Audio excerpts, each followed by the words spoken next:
Why this is great? Because we are in great company. So today, for the first time, I went to the websites of both these VCs and got their profile here. And while I was reading and preparing for this panel, it was like, okay, very interesting. They are distinguished panelists, and I want to share about them. So I don't do it regularly, but I'm going to read about both Ashish and Shailendra. So Ashish is actually Dr. Ashish Gupta. He's the co-founder and senior managing director at Helion and serves on the boards of Baby Oe, Dingana, InfoEdge, Jivox, Kirusa, Comely, MySmart Price, Pubmatic, and SMS Gupshup. He co-founded 2 successful companies, Tavin Technologies and Jungly. And he's also worked with Woodside Fund, Oracle Corporation, IBM Research. Some of his other investments are Redbus, Mu Sigma, Daksh, Odesk, Make My Trip, and Meritrack of Manipal Group. Ashish is a Kaufman Fellow, holds a PhD in computer science from Stanford University and a bachelor's degree from IIT Kanpur, where he was awarded the President's Gold Medal. He has authored several patents, publications, and a book by MIT Press. So please give a big round of applause to Ashish. Great. Shailendra is the managing partner of Sequoia Capital and is based out of Bangalore. He has been at the firm for over 7 years, including 3 years in Sequoia Capital's Silicon Valley office. He focuses on technology, internet, mobile, and services investments across stages. He has been involved with more than 20 investments at Sequoia. His investments include Mu Sigma, Just Dial, eClerks, Via, iYogi, Global Logics, United Lex, InfoEdge, SourceBits, Druva, FreeCharge, Pangea 3, Pine Labs, and Practo. Prior to Sequoia Capital, Shailendra worked at Bain & Co. in New York and was earlier an entrepreneur in Silicon Valley. Sorry, I'm getting nervous. There's so much. During the dot-com bubble, Shailendra received an MBA with distinction from Harvard Business School and a chemical engineering degree from IIT Mumbai. Shailendra is also a Kaufman Fellow. So please give a big round of applause to Shailendra. So today's topic was... what we were told was exciting opportunities that we are seeing. And I had a chat with the panelists, and we thought that, let's twist the topic because there are so many exciting opportunities, and we can talk about so many exciting things that are happening. So let's make it slightly complex. And let's talk about how do you thrive in complexity? And what does that mean? How do you thrive in complexity? Today, more than ever, we live in a very interconnected world. The world, so we are in Bangalore and Silicon Valley is just a click away. And this interconnected world brings a lot of complexity. In fact, Harvard Business Review has said that interconnectedness is equal to a lot of complexity. And my question to both the panelists was that do you see this interconnectedness throwing a lot of opportunities? And what are those opportunities? The complexity throwing opportunities. So you'll find Ashish and us will keep deferring the question to each other. So okay. Which of us do you want? Both of you should say something. So 2 specific things. One, we talk about this a fair bit, but our firm believed many years ago that the world is flat, and in about 10 years ago started to expand Sequoia Capital in China, in Israel, and in India. And candidly, at a point in time, our conviction was tested in 09 and 010, and we were asking ourselves, really, is the world that flat? Very similar to how the internet in its first wave in 98 and 2000, people said, oh, internet is going to change the world. And then, people a few years later were asking themselves, is internet really going to change the world? And I remember talking to people, and they would say, hey, I eat the same food, I wear the same dress, what has really changed? And now, fast forward 7 or 8 years later, many people will tell you that their lives have really changed by technology. How they hail a cab is different, how they may book a restaurant is different, and so on and so forth. So sometimes things just take longer. And from our standpoint, what we think is the world is indeed flat, we believe now. And it just took a little longer for it to play out. And so to us, the one very dramatic change we are seeing in our companies is we are finding companies from Europe where India is their largest market, for instance. Or we might find an Indian company that could find its market opportunity through a random experiment in the Philippines. And a US company, obviously, India is and is increasingly becoming a more important market.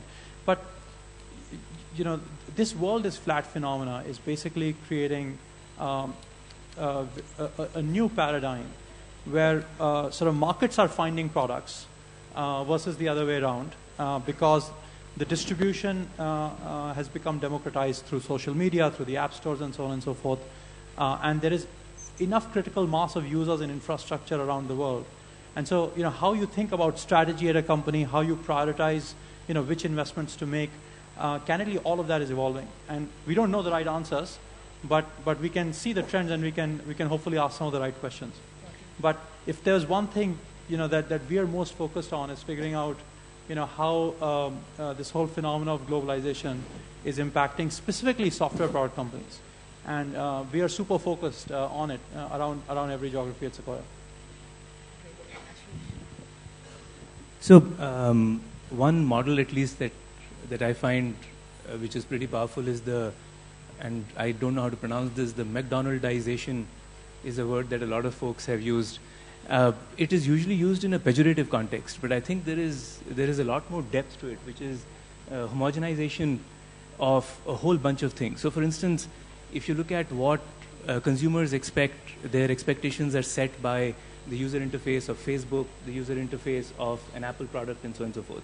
If you think what enterprises expect, their expectations are set by SAP and so on and so forth. So at one level, the village boundaries are getting replaced by city boundaries, are getting replaced, so on and so forth. So why am I going there? Because at one level, stuff is becoming simpler in terms of what is expected by the Indian consumer is not very different than what is expected by the Chinese consumer and what is expected by the US consumer. So at that level, there is simplicity.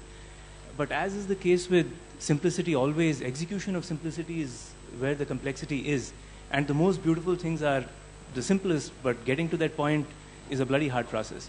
And to me, therefore, what we are going through there is this homogenization process from an expectation management, and whether it is on the consumer side or whether it's on the enterprise side, and that is resulting in these changes that end up happening, which mentally and organizationally are so much harder to deal with. And why am I going down that path? Because the larger the legacy, the harder it is to homogenize at one level. And my kids find it much easier to adjust to something new than I do. And it's a matter of how much arthritis has been accumulated over the years, both physically and mentally. So at one level, this is a great opportunity for a country like India, and the telecom sector is an outstanding example, where in most companies, the infrastructure that our telcos have is actually better machine to machine than in more established economies, for a very simple reason. It takes that much money to replace stuff that you've already invested $300 billion in. You don't throw it overnight. So it's a fairly interesting conundrum at one level, where there is the simplicity of homogenization which is driving this complexity of execution behind it. And at least I'm fairly hopeful that lots of interesting stuff will come out of it, because there is less learned lessons to break through. So Ashish, I don't know if I can relate that, but one question we have asked ourselves a lot. Everybody said, hey, the problem of search existed and then Google came along, right? Many attempts were made. But, the shocking thing is, because of this lack of homogeneity, it looks like product opportunities stay the same and yet change. So the same phenomena got repeated by Dropbox. Right, the X drive existed in the 1999s. I have used the X drive, right, and you could do many of the same things you can do with Dropbox until and there were many variants in between. I don't know, at least a dozen or more. And now we are stunned because we're a shareholder in WhatsApp, and we're seeing yet again the exact same phenomena. How many messengers have existed around the world? And the problem of messaging is not new. The problem of people being on a platform is not new, and yet, lo and behold, you have a new company, a better product that can get to, hundreds of millions of users. It's the world's second most used internet company now, with a handful of people at the company. It's just stunning. So, to your point, I wonder if this is also resulting, because there is all this heterogeneity, and the complexity makes for incumbents, all incumbents are basically susceptible to being disrupted by very, very clean and good point products. that can do away with all the complexity that sits in there. And at one level, one can argue that all the complexity that hung around is causing the backlash for everybody to ask for simplicity. The SaaS companies is that when I was saying throw away all this complex stuff because cost of ownership is driving you bananas, driven by the heterogeneity, and give me something simpler. Now, how long it stays there, we'll see. But this theme of trying to make things simple is definitely a great way to go. Yeah, and extending that one step further, we assume so many markets around us have already played out. But if you look at these examples, it actually shows you that they haven't in fact played out. But they have played out to a degree, to the extent of which the current entrepreneur pool could imagine a better world, right? But if a new set of engineers was to architect a significantly superior system or user experience, it's likely they could have a disruptive impact on many existing incumbents, which today seem impregnable and very very strong and solid. If you have to look at your portfolio companies and your experience both in the enterprise and consumer space, then how would you look at opportunities there? So they're clearly very different. In the consumer space, at least, what we are seeing. So first I'll summarize what we think happens in the Valley, and then I'll chat a little about what we think used to happen in India is happening. I'm actually very curious to hear Ashish's views. He has lots of experience in consumer internet with several different market leaders. So at least in the Valley, just the pace of adoption of a consumer company is pretty close to insane. You can launch a product. Sometimes we ask ourselves, is this a venture investment or a growth investment? The time period between the two can be 45 days. And literally between meetings and follow-ups, companies can have millions of new users. And tremendous adoption. They may have model changes. They may pivot even in those 45 days. It is just a really, really dynamic environment on the consumer side. Success. It's often increasingly we are of the view. Candidly, we don't know what succeeds and what doesn't. Only the consumer does. And even the consumer, there are so many of these little nuances that can make a difference between having a successful product and getting the viral and network effects going and not getting it going. Those differences are becoming more and more and more subtle. And so it's becoming harder and harder to actually predict which consumer internet company is going to be the next big winner. But one thing is for sure, that if it is, you will find out soon enough. You don't have to wait very long to know that something will work or it won't work. It is days or weeks. It is not months. So at least in consumer, that's the phenomena you're seeing in the US. I think in India, historically, consumer has moved a lot slower. Or at least we are seeing a very significant inflection here as well, driven largely by mobile internet. But a large number of companies are growing users annually 3x or better, that we are encountering some in our portfolio. So the hockey stick is not as steep as yet, but there's every sign. And China is very similar to the US.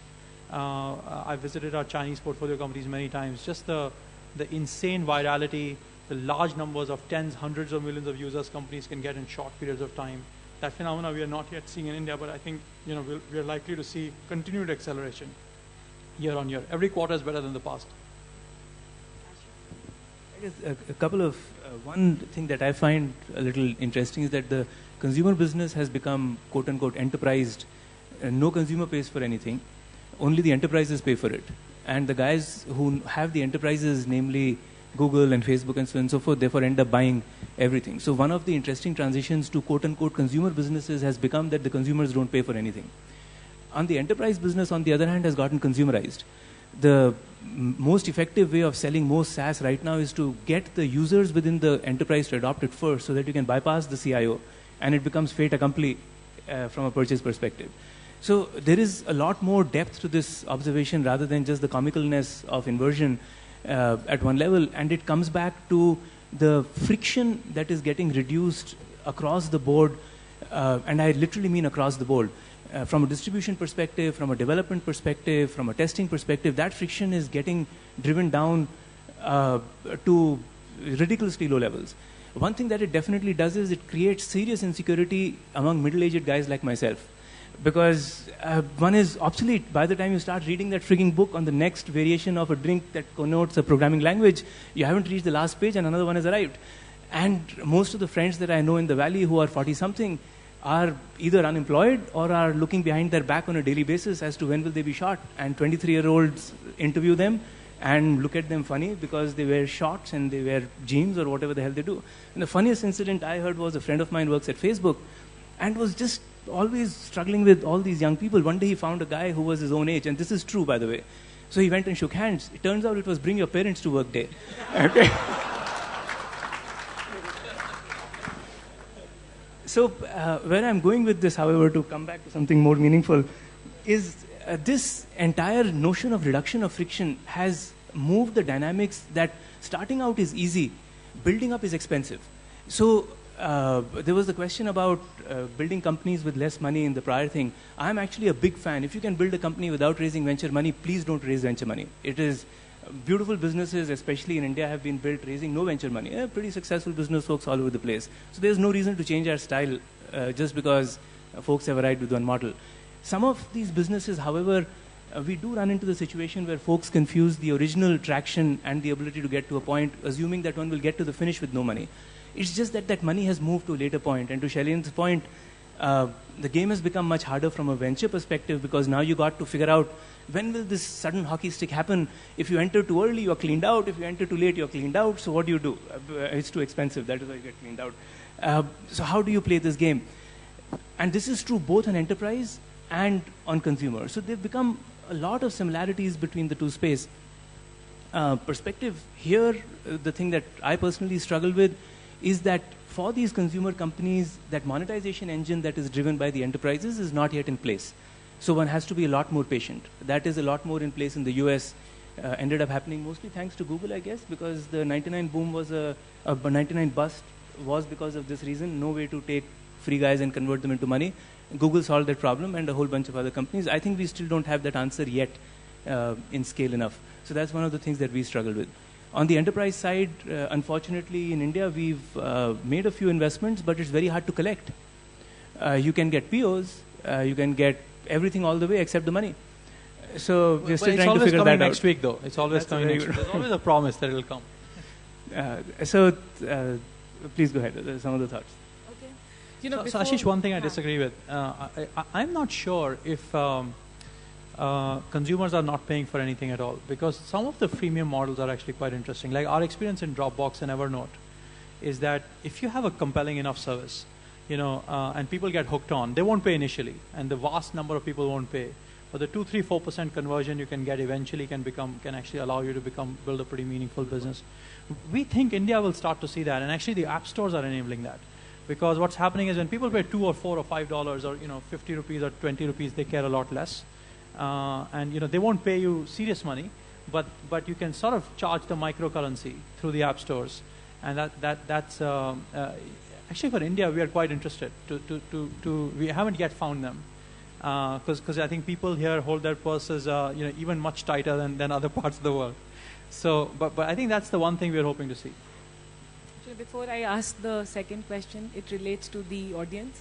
How many of you are entrepreneurs here?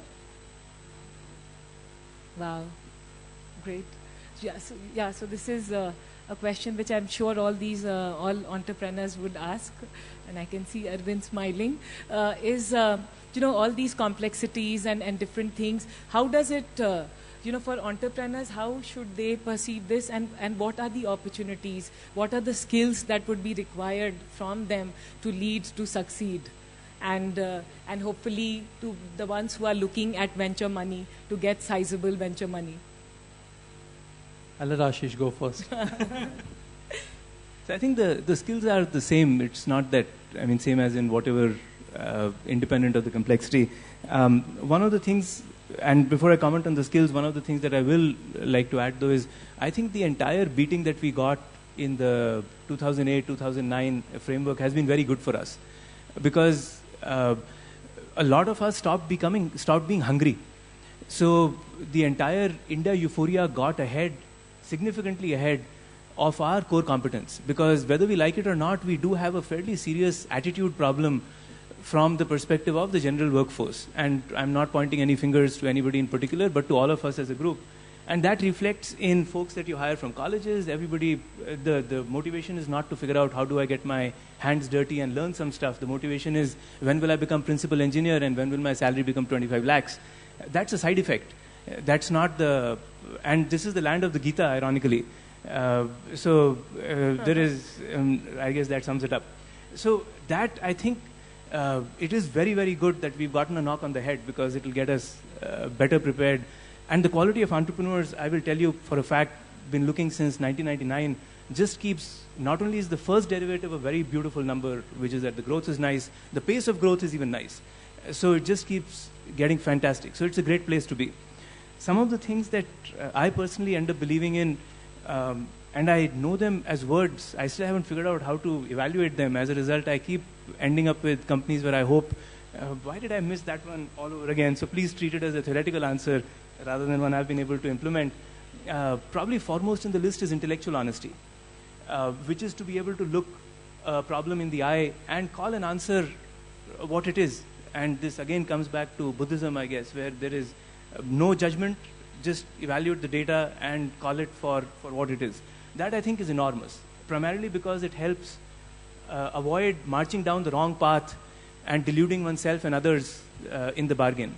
And while we have money at stake, the person who's building the company has their life at stake. 1 year ain't going to come back.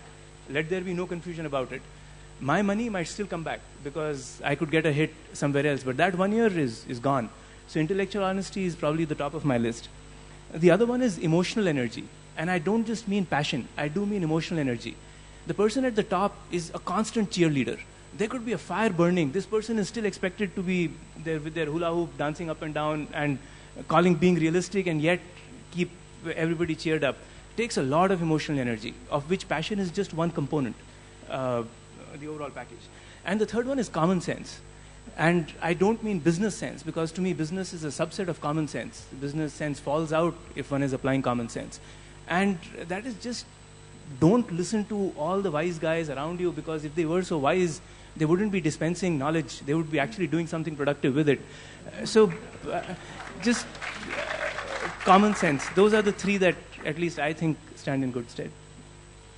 Yeah, I think intellectual honesty really resonates with me, Ashish. And I would even say it in a different manner. Intellectual honesty reflects both on how people think about an opportunity with themselves and with the constituents around them, but it also reflects actually strongly, maybe it's related, but I sense in India specifically a bunch of opportunism. And people willing to take shortcuts, people looking for a quick buck, or people looking for, not in it to say, hey, I'm going to solve this problem deeply for the next 5, 10, 15 years. And if I really solve this problem for this industry, I don't need to do 6 startups and, this is it. And so actually, at least we are very motivated when we find somebody who has far greater than sort of a larger objective in life and a deeper sense of purpose behind doing what they're doing. And the ability to say, it is not about this round of financing or this quarter or next quarter. Constantly companies have to make decisions where somebody will offer you money, but hey, you're going to let go of a strategic, element. It could be a licensing deal, it could be something else. But the right answer is to say no if you really intend to stay and build for 10 years.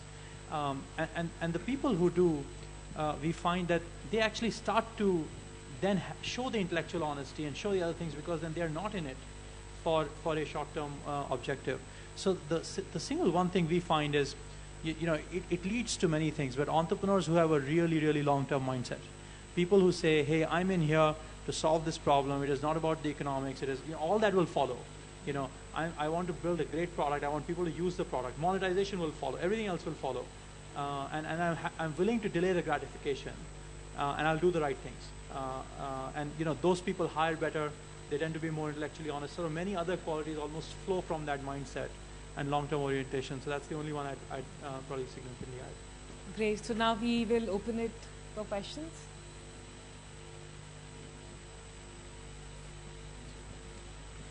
I think, I know they spoke very amazingly, but please ask questions. You can't get all your answers. Hello. Hi. Yes.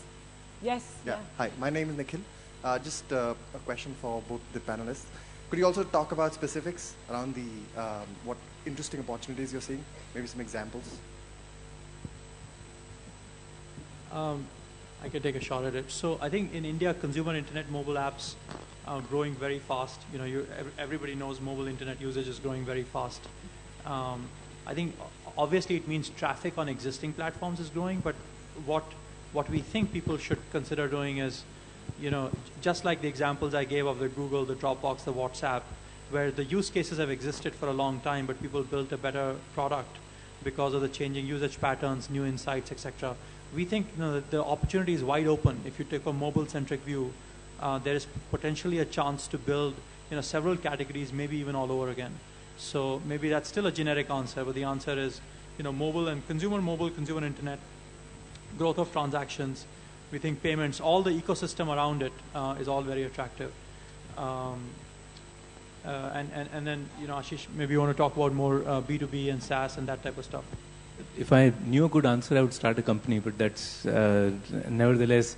I think to Sharin's point, all of those are very interesting. There are one macro level thing to keep in mind is, at least to me, venture is a micro business.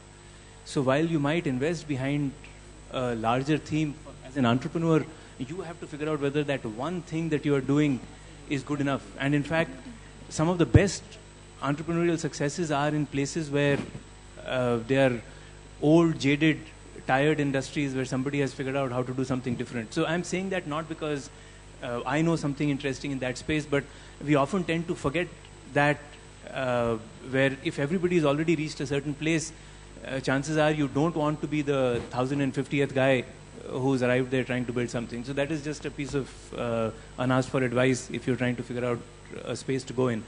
As far as SaaS companies are concerned, we are actually quite bullish about solving enterprise problems for India, with the following caveat that it's going to take frigging long time. Okay, so one will just have to hold one's breath and not run out of it soon enough.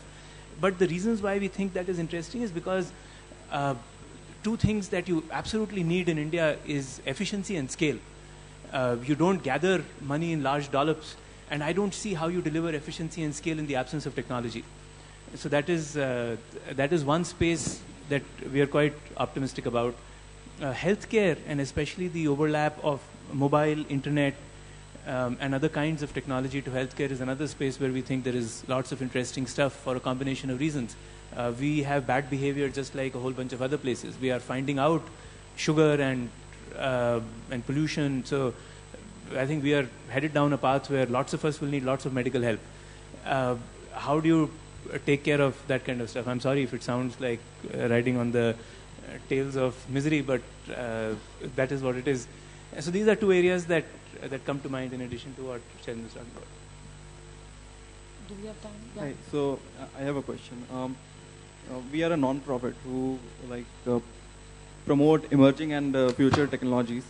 So do you see this emerging and future technologies as like one of the most exciting opportunities? Do you see emerging and future technologies like nanotechnology, Internet of Things as the next exciting opportunities in future, or like within 5 to 10 years, 20 years? So I guess the answer is yes at an intuitive level, but I'm not sure whether the answer is meaningful in any sense. I don't have much more color to be able to add. So one last question. Okay, this may be a little difficult one, but I really like both of you talking about, intellectual honesty. Intellectual honesty means the person will be very integral. So what are the methods you have to find that type of person, and do you really think that type of person will come? I had excused myself from that problem right off the bat. Okay.